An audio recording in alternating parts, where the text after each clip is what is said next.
जी नमस्कार दोस्तों। बिहार विधानसभा चुनाव की घंटी बज चुकी है। आज शाम 4 बजे निर्वाचन आयोग ने बिहार में विधानसभा चुनाव की तारीखों का ऐलान कर दिया है। पत्रकार वार्ता के दौरान निर्वाचन आयुक्त ज्ञानेश कुमार ने बताया कि बिहार में 2 चरणों में मतदान होने जा रहा है। इस बार नवंबर की 6 तारीख को पहले चरण का मतदान होगा और नवंबर की ही 11 तारीख को दूसरे चरण का मतदान होगा और इसके बाद 14 नवंबर को मतगणना होगी और उसी दिन शाम को रिजल्ट भी आ जाएंगे और ये तय हो जाएगा कि इस बार बिहार में किस पार्टी की सरकार बननी है। पत्रकार वार्ता के दौरान चुनाव आयुक्त ने यह भी बताया जिस तरह चुनाव का जो कार्यक्रम घोषित किया गया है उसमें नामांकन की जो तारीख है वो 10 तारीख को जारी होगी गजट अधिसूचना और उसके बाद आचार संहिता लागू हो जाएगी और नामांकन की प्रक्रिया भी उसी दिन से शुरू हो जाएगी। पहले चरण का मतदान चूंकि 6 नवंबर को होना है तो उसके लिए नामांकन पत्र जमा करने की आखिरी तारीख 17 अक्टूबर रखी गई है और 18 तारीख को नामांकन पत्रों की जांच होगी। 20 अक्टूबर को नामांकन वापसी की तारीख होगी और उसके बाद 6 नवंबर को मतदान होगा। इसी तरह दूसरे चरण का जो मतदान जबकि 11 नवंबर को होना है उसके लिए 20 अक्टूबर जो है नामांकन दाखिले की आखिरी तारीख होगी जो कि सोमवार का दिन है। जो 21 अक्टूबर है नामांकन पत्रों की जांच होगी और 23 तारीख को नामांकन वापसी का आखिरी दिन होगा दूसरे चरण के लिए और उसके बाद 11 नवंबर को दूसरे चरण का मतदान भी हो जाएगा और 14 तारीख को जैसे कि हमने बताया मतगणना होगी और मतगणना के बाद उसी शाम रिजल्ट भी घोषित किए जाएंगे। निर्वाचन आयोग ने तमाम राजनीतिक दलों के सलाह मशवरे के बाद इन तारीखों का ऐलान किया है। खासतौर पर दीपावली चूंकि 20 तारीख को पड़ रही है इसलिए 20 के बाद बिहार में जो सबसे महत्वपूर्ण समय होता है वो छठ पर्व, उसके लिए 25 से 28 तारीख का समय है। इन 3 दिनों में छठ का पर्व वहां पर पूरे बिहार में मनाया जाएगा, इसीलिए उन सब चीजों को ध्यान में रखते हुए पहले चरण का जो मतदान है वो 6 नवंबर को होगा। आपको बता दें कि कुल 7 करोड़ 2 लाख मतदाता इस बार चुनाव में भाग लेंगे, जिसमें से पुरुष मतदाताओं की संख्या 3 करोड़ 92 लाख है जबकि महिला मतदाताओं की संख्या 3 करोड़ 50 लाख है। ट्रांसजेंडरों की बात करें तो बिहार में कुल 1725 ट्रांसजेंडर है जो कि इस बार मतदान में हिस्सा लेने जा रहे हैं। यदि हम पिछले चुनाव की बात करें तो पिछले चुनाव में भारतीय जनता पार्टी ने सबसे ज्यादा 75 सीटों पर जो रिजल्ट आए थे पिछले 2020 के चुनाव में बाजी मारी थी और 74 सीटों पर आरजेडी के उम्मीदवार जीते थे, सिर्फ एक का ही अंतर रह गया था। ये बात अलग है कि बीते 5 सालों में राजनीतिक दलों के विधायकों ने कई बार पाले बदले हैं और इस तरह आज की तारीख में देखा जाए तो बीजेपी के पास 80 विधायक हैं और दूसरे नंबर पर आरजेडी है जिसके पास जो है 70 के आसपास विधायक है। बहरहाल महत्वपूर्ण बात यह है कि इस बार क्या भारतीय जनता पार्टी अपना प्रदर्शन दोहरा पाएगी। महत्वपूर्ण बात यह भी है कि पिछले 20 सालों से जिस तरह से नीतीश कुमार मुख्यमंत्री बने हुए हैं क्या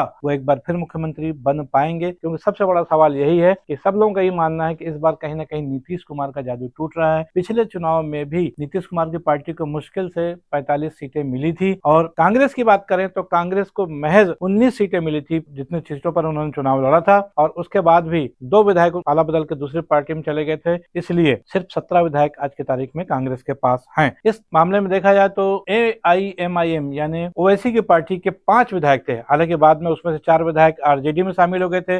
वर्तमान समय में सिर्फ एक विधायक ही AIMIM का है। अब यह है कि इस बार ये स्थिति क्या बदलती है इस पे तो समय अभी लगेगा, मतलब 1 महीने में लगभग सब क्लियर हो जाएगा। चुनावी बिगुल बज चुका है और तारीखों का ऐलान हो चुका है। सबसे महत्वपूर्ण बात यह है कि अभी सभी राजनीतिक दलों को अपने उम्मीदवारों की लिस्ट फाइनल करनी है, उनकी घोषणा करनी है, लेकिन इस मामले में आम आदमी पार्टी ने बाजी मार ली है। लगभग 1 दर्जन विधायक प्रत्याशियों की उन्होंने सूची आज चुनाव की तारीखों की औपचारिक घोषणा होने से पहले जारी कर दी। तो देखा जाए आम आदमी पार्टी जो केजरीवाल की है उन्होंने लगभग 1 दर्जन सीट पे प्रत्याशी घोषित कर दिए हैं। यह देखा जाए तो आम आदमी पार्टी ने 243 में से लगभग 11-12 सीटों पर अपने प्रत्याशी उतार दिए हैं। अब बाकी अन्य राजनीतिक दलों को अपने प्रत्याशी तय करना है और सबसे महत्वपूर्ण बात यह है एनडीए और आरजेडी, एनडीए के साथ जहां पर भारतीय जनता पार्टी और जेडीयू जो नीतीश कुमार की पार्टी है वो शामिल है। इनका बहुत महत्वपूर्ण धड़े जो कि लंबे समय से साथ चले आ रहे हैं। यह अलग बात है कि नीतीश कुमार ने बीच में कम से कम 2 बार पाला बदला और वो आरजेडी के साथ भी जुड़ गए और मुख्यमंत्री बने रहे, लेकिन इस बार परिस्थितियां थोड़ी अलग है। नीतीश कुमार के नाम पर कहीं ना कहीं अब सभी लोग ये मानने लगे हैं कि उनका जादू चूंकि टूट रहा है, इसलिए बहुत संभव है कि इस बार या तो बीजेपी कोई चमत्कारिक प्रदर्शन करे या फिर आरजेडी और कांग्रेस का गठबंधन जिसको महागठबंधन कहा जा रहा है।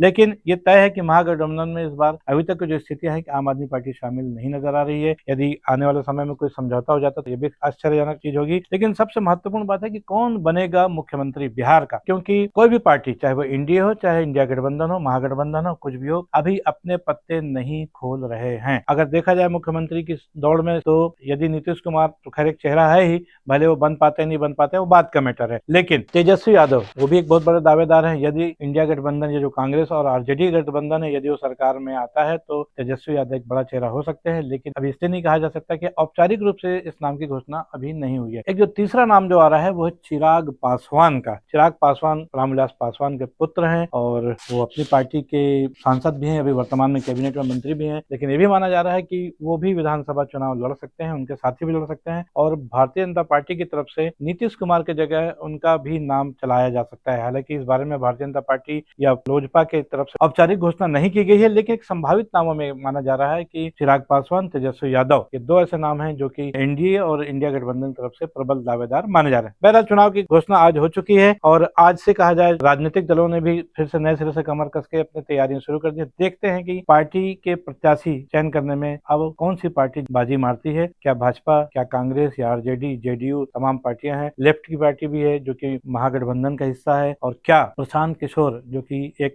डार्क हॉर्स के तौर पे बिहार के चुनाव में इस बार मैदान में नजर आ रहा है, उनका क्या रुख रहता है, उनका क्या रोल रहता है इस पूरे विधानसभा चुनाव में, ये बहुत महत्वपूर्ण बात होगी। और ओवैसी की पार्टी और केजरीवाल की पार्टी, क्या इनमें किसी में समझौता होने की कोई गुंजाइश है, ये अभी आने वाले एक सप्ताह के अंदर इन सभी रहस्यों से पर्दा उठ सकता है। तब तक कीजिए इंतजार, बने रहिए हमारे साथ। मैं हूं बीडी निजामी। आज की खबर में बस इतना ही। आप देख रहे हैं न्यूज T20। बिहार चुनाव से संबंधित हमारी खबर आपको कैसी लगी, इस पर अपनी राय अवश्य दें। खबर को लाइक करना न भूलें और चैनल को सब्सक्राइब करना भी। कल हम फिर मिलेंगे किसी नई खबर के साथ, तब तक के लिए दीजिए इजाजत। जय हिंद, जय भारत, जय छत्तीसगढ़।